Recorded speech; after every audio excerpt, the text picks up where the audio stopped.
Hello friends, एक बार फिर से स्वागत है आपका अपने यूट्यूब चैनल पीके क्लासेस में। दोस्तों, हम दिल्ली सल्तनत को पढ़ चुके हैं।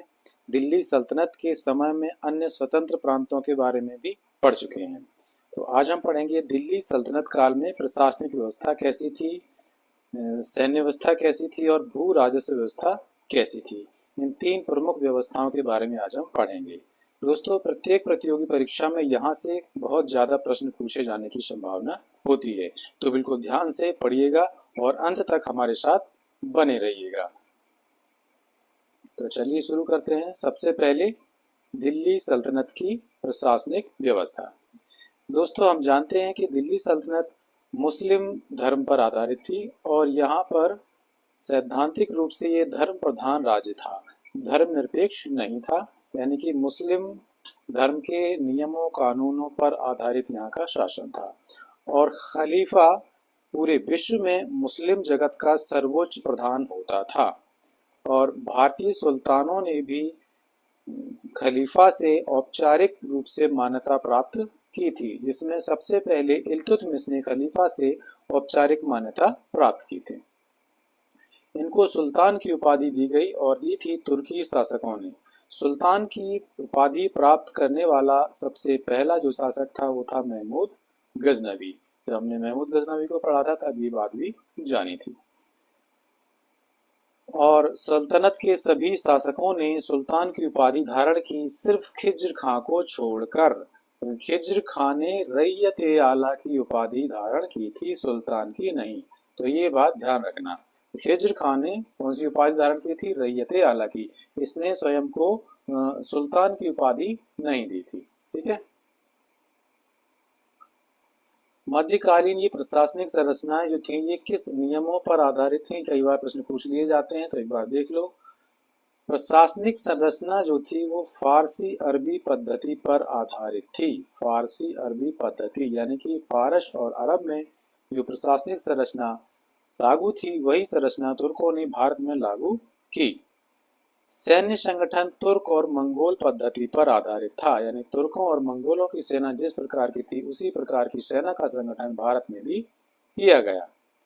भू राजस्व व्यवस्था हनफी विचारधारा पर आधारित थी। अब ये हनफी विचारधारा क्या थी? इस्लाम की चार प्रमुख विचारधाराओं में से एक है ये हनफी विचारधारा और ये अन्य की तुलना में उदार विचारधारा मानी जाती है। तो यहाँ की भू राजस्व व्यवस्था इस हनफी विचारधारा पर आधारित थी। इस प्रशासनिक व्यवस्था या राज व्यवस्था को कहा जाता है जहांदारी। तो आज हम सल्तनत काल की जहांदारी व्यवस्था के बारे में पढ़ने वाले हैं। ठीक है। और इसको पढ़ेंगे दो भागों में बांटकर, केंद्रीय प्रशासन और प्रांतीय प्रशासन। तो सबसे पहले देखते हैं केंद्रीय प्रशासन। सुल्तान ये केंद्रीय प्रशासन का सबसे प्रमुख व्यक्ति होता था।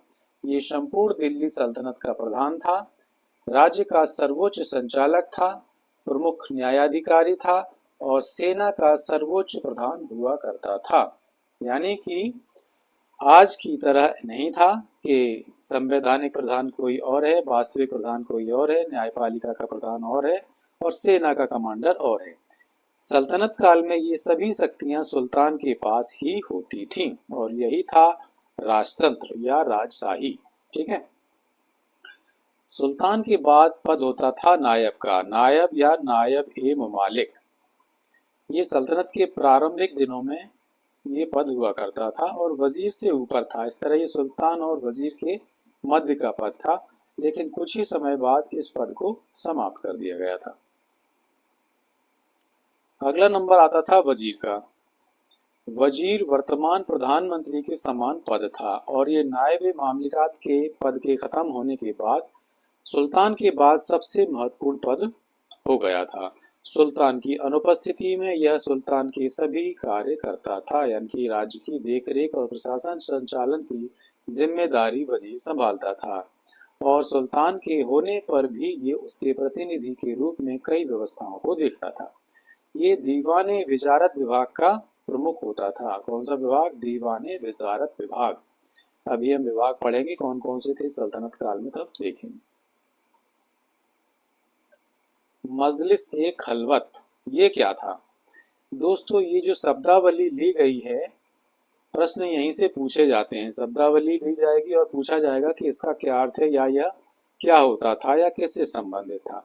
तो ये टर्म्स जो दिए गए हैं, मैं चाहता हूं कि आप इनके अर्थ जानें, किससे संबंधित थे, क्या मतलब था, ये सब कुछ जानें, क्योंकि प्रश्न यहीं से पूछे जाते हैं। तो देखते हैं मजलिस ए खलवत क्या था। यह सुल्तान की सलाहकारी परिषद हुआ करती थी और सुल्तान इसमें अपने विश्वास पात्र अमीरों को शामिल करता था।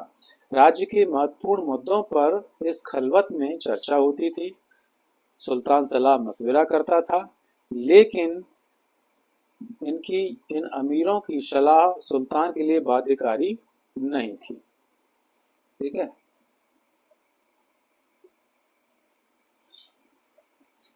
अमीर वर्ग, ये अमीर वर्ग कौन था? सुल्तान के शासन कार्यों में महत्वपूर्ण भूमिका निभाते थे ये अमीर, जिसको कहें आज की भाषा में मंत्रीगण या बड़े प्रशासनिक अधिकारी, ये अमीर वर्ग होते थे। उलेमा वर्ग कौन था? अभी हम देख चुके हैं कि सल्तनत काल का जो शासन था वो धर्म प्रधान था और इस्लाम धर्म पर आधारित था, और इन इस्लाम धर्म के नियमों की व्याख्या करने वाले धर्माचार्यों को हम कहते थे उलेमा। ठीक है। ये सुल्तान को सलाह देते थे कि शरीयत और कुरान के किन नियमों के आधार पर शासन का संचालन करना है, कैसे करना है।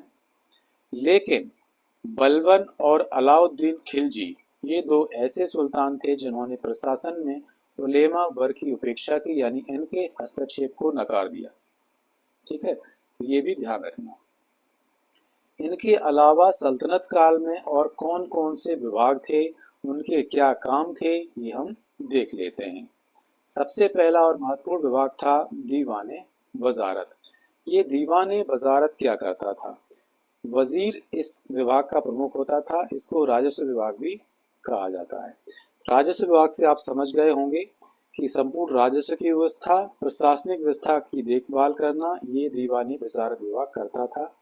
और प्रारंभ में सैनिक व्यवस्था का काम भी यही विभाग करता था। लेकिन बलबन ने सैन्य विभाग के लिए एक आरजे विभाग की स्थापना की। ये आरजे विभाग क्या करता था? ये सेना की भर्ती करता था और भर्ती के नियम, उनकी वेतन, आवश्यक साजो सामान की आपूर्ति की व्यवस्था करने का काम था वो, ये दीवाने आरज विभाग करता था और इसकी स्थापना की थी बलबन ने। अब प्रश्न पूछा जाता है कि सल्तनत काल में सबसे पहले सैन्य विभाग की स्थापना किसने की थी? तो आपका जवाब होगा बलबन, क्योंकि सैन्य विभाग क्या था? दीवाने आरिश। इसकी स्थापना की बलबन ने।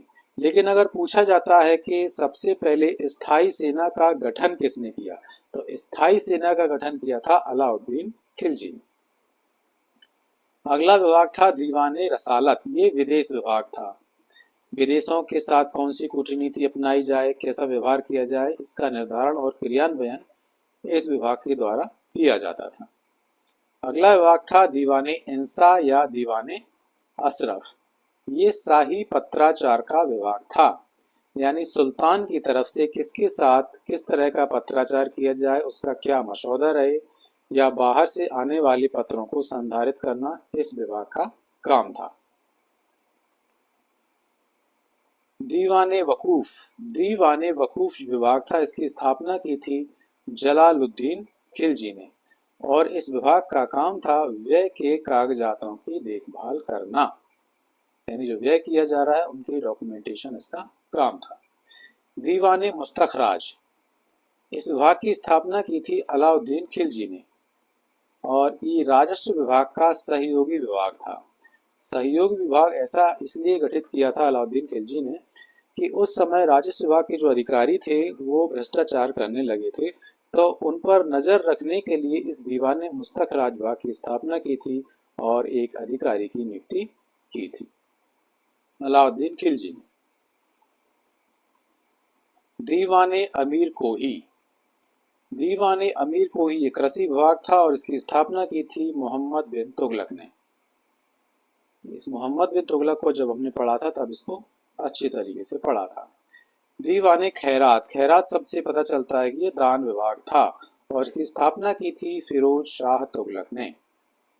दीवाने इस्तिहाक। ये पेंशन विभाग था, इसकी स्थापना भी फिरोज शाह तुगलक ने की थी। दीवाने बंदगान दास विभाग की स्थापना की थी फिरोज शाह तुगलक ने। फिरोज शाह तुगलक दासों को रखने का बहुत ज्यादा शौकीन था। इसके विभाग में इसके यहाँ 80 लाख दास हुआ करते थे। इसीलिए इनकी देखरेख के लिए अलग से एक विभाग की स्थापना की थी। इसका नाम था दीवाने बंदगान। एक विभाग था दीवाने कजा। दीवाने कजा या काजी। तो काजी शब्द से हमें पता चल जाता है कि न्याय का काम करने वाला विभाग था। ठीक है, तो ये तो हो गए सल्तनत काल के प्रमुख विभाग। अब हम देख लेते हैं सल्तनत काल के प्रमुख अधिकारी कौन थे। वजीर। वजीर को अभी हमने जाना। ये दीवाने वजारत विभाग का प्रमुख हुआ करता था और सुल्तान के बाद इसका दूसरा स्थान था प्रशासन में। आरिज ए मुमालिक। इस आरिज शब्द से याद रखना, मुमालिक का मतलब होता है अधिकारी और आरिज मतलब सैन्य विभाग। तो आरिज ए मुमालिक था सैन्य विभाग का प्रमुख अधिकारी। अब यहाँ ये बात बिल्कुल ध्यान रखना कि ये सेनापति नहीं था। इसका जो काम था वो सेना की भर्ती करना, उनकी आवश्यकताओं की पूर्ति करने की व्यवस्था करना, ये आरिज ए मुमालिक का काम हुआ करता था। ठीक है। रसालत ए मुमालिक। रसालत विदेश विभाग अभी हमने पढ़ा था दीवाने रसालत। इस विदेश विभाग का प्रमुख होता था ये रसालत ए मुमालिक। वकील ए दर। अब आप वकील शब्द में मत जाना दर पर। दर यानी दरवाजा या घर। तो ये शाही महल और सुल्तान की व्यक्तिगत आवश्यकताओं की प्रबंध करता था ये वकील ए दर। ठीक है, यह बिल्कुल ध्यान रखना, कंफ्यूज मत होना वकील शब्द से, ये इसका क्या मतलब है। अमीर हाजिब। ये दरबार का शिष्टाचार अधिकारी होता था। बाहर से जब कोई व्यक्ति सुल्तान से मिलने आता था तो उसको सबसे पहले अमीर हाजिब की अनुमति लेनी पड़ती थी और दरबार में शिष्टाचार बनाए रखने की जिम्मेदारी इस अमीर हाजिब पर होती थी। सर ए जानदार। ये सुल्तान के सही अंगरक्षकों का प्रधान हुआ करता था। सर ए जानदार। ठीक है, यानी सर कौन, सुल्तान, उसकी बिल्कुल जान की रक्षा करता था ये सर ए जानदार। इस तरह आप कुछ शब्दों को ऊटपटांग तरीके से तय करके इनको याद कर लिया करो। ठीक है भाई, याद इनमें आपको बहुत सी चीजें रटनी पड़ सकती हैं, लेकिन आप कोशिश करना कोई शब्द, कोई अक्षर या उनके अर्थ को विशेष ढंग से मिलाकर, कोई ट्रिक लगाकर इनको आसानी से याद कर सकें। जैसे जैसे मैं बोलता जाता हूँ बीच बीच में, अमीर बहर। बहर यानी बह रहे हैं, ये कहाँ बह रहे हैं, पानी में। पानी में नौका बहती है, तो ये नौकायन विभाग का प्रमुख था अमीर बहर। यानी कि सल्तनत काल में जल मार्गों और नावों की व्यवस्था करने की जिम्मेदारी थी इस अमीर बहर पर। अमीर मजलिस। मजलिस का अर्थ होता है सभा। तो सभाओं, उत्सवों और दावतों के प्रबंधन की जिम्मेदारी थी ये अमीर मजलिस के ऊपर। ठीक है, शब्दों का अर्थ समझते जाना। मजलिस होती है सभा, तो सभा का अमीर यानी उसकी व्यवस्था करने वाला। मुस्तफा मुमालिक। मुस्तफा कोई बहुत बड़ा व्यक्ति है, महान व्यक्ति है। क्यों महान है, क्योंकि ये महान लेखा परीक्षक है। मुस्तफा महान व्यक्ति, महालेखा परीक्षक यानी कि आज का ऑडिटर जनरल। और ये है मुशरिफ मुमालिक, महालेखाकार, यानी कार में बैठकर लिख रहे हैं मुशरिफ जी। मुशरिफ जी या मुंशी जी, मुशरिफ जी या मुंशी जी कार में बैठकर लिख रहे हैं। मुशरिफ मुमालिक कौन हो गए, महालेखाकार। ठीक है, ऐसे ही याद करना, दिमाग में रहेगी शब्दावलियां, याद रहेंगे। दीवाने रियासत। दीवाने रियासत ये बाजार का नियंत्रण करता अधिकारी था। जब हमने अलाउद्दीन खिलजी की बाजार नियंत्रण व्यवस्था को पढ़ा था, उसमें दीवाने रियासत और सहना ए मंडी, इन दोनों को पढ़ा था। सहना ए मंडी क्या करता था, बाजार में नाप तौल का निरीक्षण करता था, उसकी जांच करता था कि व्यापारी सही तौल कर दे रहे हैं माल या नहीं दे रहे हैं। मुहतसिब। मुहतसिब का काम था समाज में लोगों के आचरण पर नजर रखना, इनके आचरण को नियंत्रित करना कि सभी प्रॉपर आचरण कर रहे हैं या नहीं। मतशर्रिफ ये था शाही कारखानों की देखभाल करने वाला अधिकारी, मतशर्रिफ। बरीद ए मुमालिक। बरीद का अर्थ है गुप्तचर, तो ये कौन था, गुप्तचर विभाग का प्रमुख हुआ करता था ये बरीद ए मुमालिक। सद्र उस सुदूर और काजी उल कुजात, इनको आप बिल्कुल साथ में ही पढ़ना। क्यों पढ़ना, सद्र ए सुदूर था धर्म संबंधी कार्यों का प्रमुख और काजी उल कुजात था न्याय संबंधी विभाग का प्रमुख। अक्सर ये दोनों विभागों का जो प्रमुख था वो एक ही व्यक्ति को बनाया जाता था, तो ये याद रखना। हालांकि विभाग दोनों अलग अलग थे, सद्र सुदूर काजी उल कुजात। मुफ्ती, मुफ्ती था धर्म की व्याख्या करने वाला अधिकारी मुफ्ती। एक शब्द आता है मुक्ति, ये मुक्ति होता था एकता या प्रांतों का प्रधान, मुक्ति। तो मुक्ति और मुफ्ती में कंफ्यूज मत हो जाना कि मुफ्ती था धर्म की व्याख्या करने वाला और मुक्ति था प्रांतपति। ठीक है, बिल्कुल ध्यान रखें। और कौन कौन से अधिकारी थे? अमीर दाद, ये बड़े नगरों का मजिस्ट्रेट हुआ करता था, अमीर दाद। कोतवाल, ये नगरों में शांति व्यवस्था बनाए रखने के लिए उत्तरदायी होता था। सैया भय कोतवाल अब डर काहे का, तो ये कोतवाल थे जो नगर में व्यवस्था बनाए रखते। मजूमदार, इन्हें आज का मुनीम समझ लो, ये शेष राशि का हिसाब किताब रखता था। कौन? मजूमदार। खानिक, खानिक था कोषाध्यक्ष। खानिक कौन था? कोषाध्यक्ष।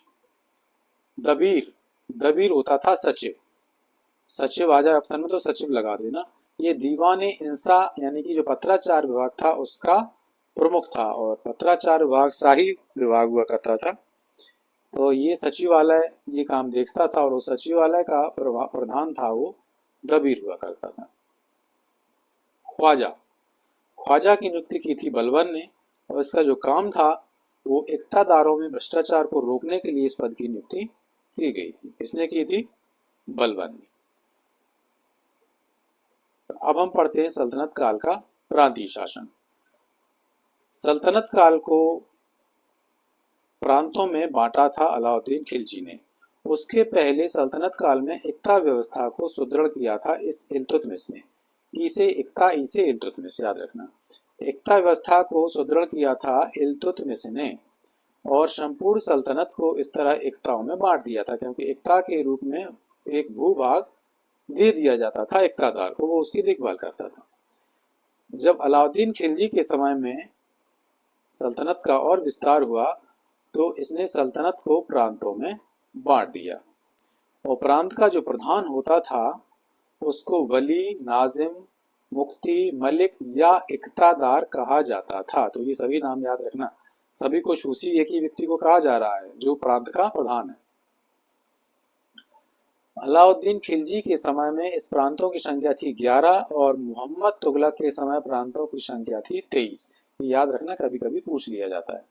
मोहम्मद तुगलक के समय सबसे अधिक विस्तृत था ये सल्तनत, और इसीलिए सबसे अधिक प्रांत थे 23, और मोहम्मद तुगलक के समय ही दिल्ली सल्तनत का बिखराव प्रारंभ हो गया था और कई स्वतंत्र राज्यों की स्थापना हुई थी, जो कि पिछले वीडियो में हम पढ़ चुके हैं। कई वीडियो हमने स्वतंत्र प्रांतों के पोस्ट कर चुका हूं, वो देख लेना।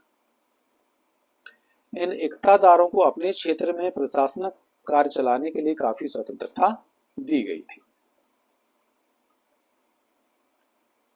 एकता व्यवस्था के बारे में थोड़ा और जानते हैं कि मोहम्मद गौरी ने भारत में सबसे पहले एकता प्रथा का प्रारंभ किया था। जी हाँ, सबसे पहले किसने किया था?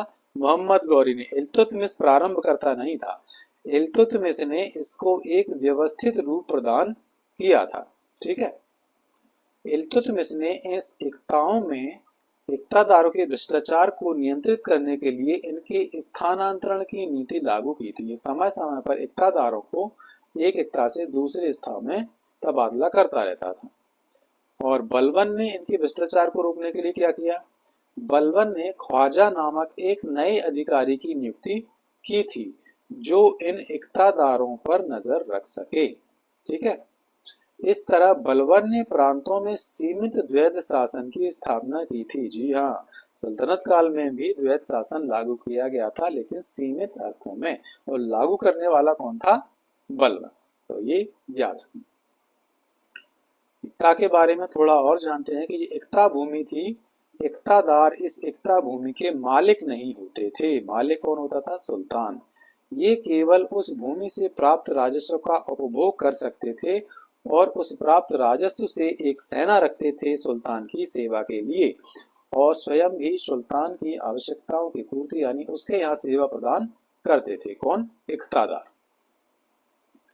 इक्ता के बाद अगली प्रशासनिक इकाई जो थी वो थी सिख। ये सिख आधुनिक जिलों के समान हुआ करती थी।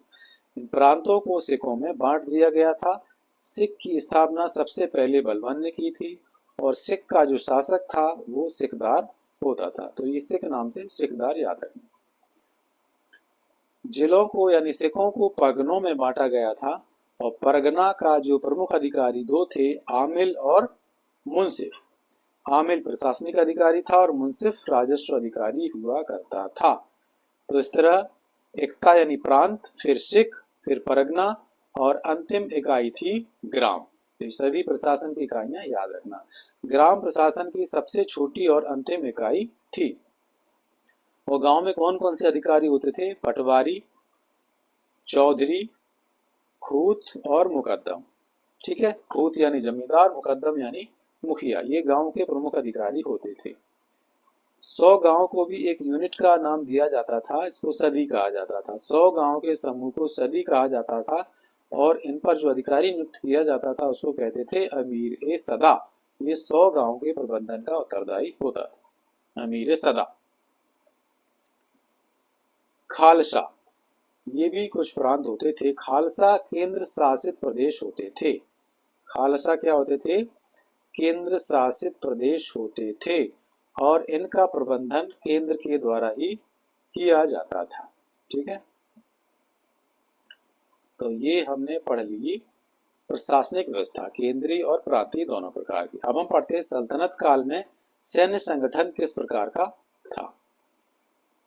तो सल्तनत काल में सैन्य संगठन तुर्क मंगोल पद्धति पर आधारित था। पहली लाइन बिल्कुल याद रखना, कहीं से भी पूछा जा सकता है। सल्तनत काल में सबसे पहले बलबन ने पृथक से एक सैनिक विभाग जिसका नाम था दीवाने आरिज, इसकी स्थापना की थी। इसके पहले सेना के संगठन का काम दीवाने वजारत विभाग ही देखता था। अभी हम इसको बता चुके हैं और ये भी बता चुके हैं कि स्थायी सेना का गठन सबसे पहले किसने किया था? तो अलाउद्दीन खिलजी ने किया था। अब सैनिकों को वेतन कौन कैसे देता था? इल्तुतमिश ने सैनिकों को इक्ता देने की प्रथा प्रारंभ की थी, यानी वो सैनिकों को इक्ता यानी कि एक भूभाग दे देता था। और अलाउद्दीन खिलजी क्या करता था? अलाउद्दीन खिलजी ने इक्ताओं के स्थान पर नगद वेतन दिए जाने की व्यवस्था अपनाई और इस नगद वेतन की व्यवस्था करने के लिए ही उसने बाजार को नियंत्रित करने की नीति अपनाई थी। ठीक है, ये कोरिलेट करके पढ़ना। भाई कोई सुल्तान कोई नीति क्यों अपनाता है, इसके पीछे कुछ कारण होते हैं। उन संबंधों को अगर आप समझते चलेंगे तो चीजें रटने की जरूरत नहीं पड़ेगी। अलाउद्दीन खिलजी ने सेना में एक नीति और अपनाई थी, घोड़ों को दागने की प्रथा। घोड़ों को दागने की प्रथा किसने अपनाई थी? अलाउद्दीन खिलजी ने। क्यों अपनाई थी? ताकि राजकीय घोड़ों को सैनिक साधारण घोड़ों से बदल न सकें। ठीक है, फिरोज शाह तुगलक ने अनुवांशिक आधार पर इक्ताएं देने की प्रथा प्रारंभ की थी। जी हाँ, किसी को इक्ता दे दी, उसकी मृत्यु के बाद उसके पुत्र को या दामाद को, इस तरह वो अनुवांशिक आधार पर चलती रहती थी। उनमें चाहे योग्यता हो या ना हो, वो सुल्तान की सेवा करते रहते थे। यही एक इसमें ये कारण यही भी था कि फिरोज शाह तुगलक के बाद के जो तुगलक शासक हुए वो अपनी प्रशासनिक संरचना को सुदृढ़ नहीं रख पाए।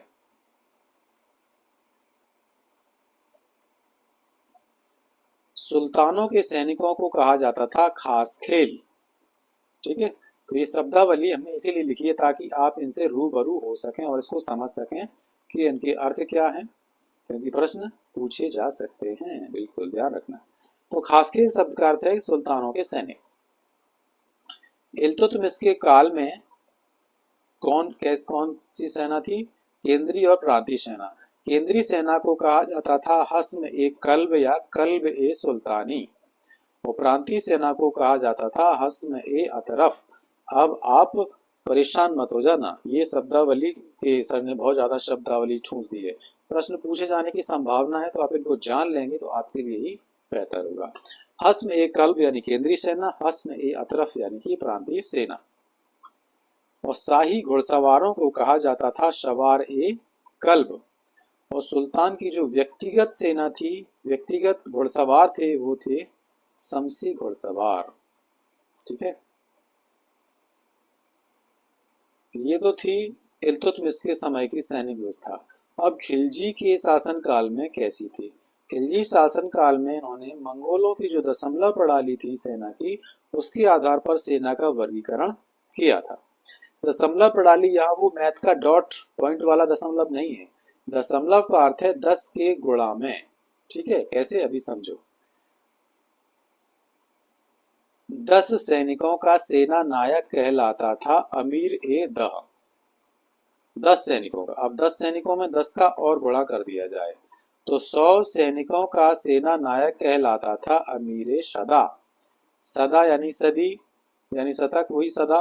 तो ये 100 सैनिकों का मुखिया अमीर ए सदा। 1000 सैनिकों का सेना नायक अमीर ए हजारा। और 10,000 सैनिकों का सेना नायक अमीर ए तुमन।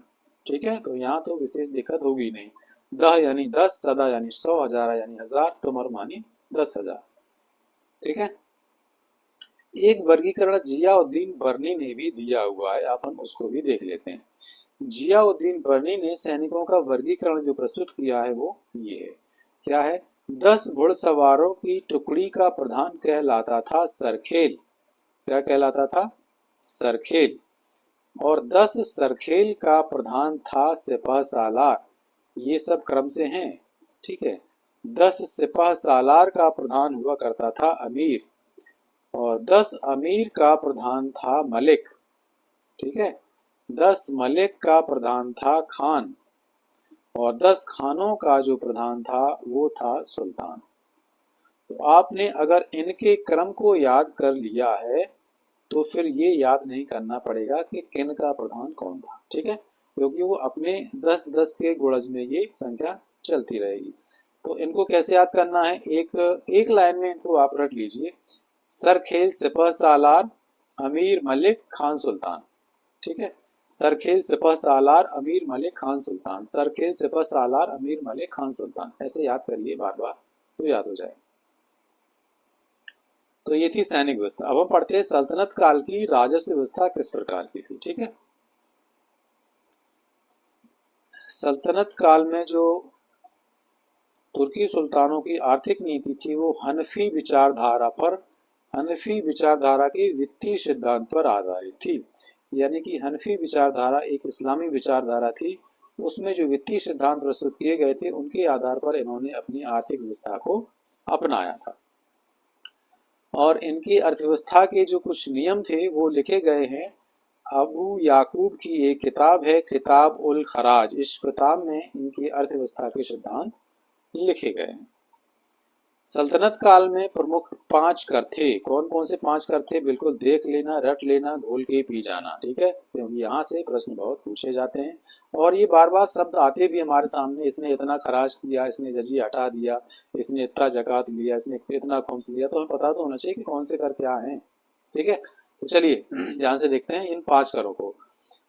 उस्र और खराज ये दोनों लगान थे या भूमि कर थे। ठीक है, उस्र और खराज ये लिए किससे जाते थे? उस्र लिया जाता था मुसलमानों से और खराज लिया जाता था गैर मुसलमानों से। ठीक है, ये दोनों ही लगान या भूमि कर थे। उस्र की दर थी 5 से 10% और खराज की जो दर थी वो 1/3 से 1/2 यानी कि 33% से 50% तक। हमने अलाउद्दीन खिलजी को पढ़ा था, तब हमने देखा था कि उसने इस खराज की दर 1/2 कर दी थी, बाकी सुल्तानों ने 1/3 रहने दिया था। जजिया कर क्या था?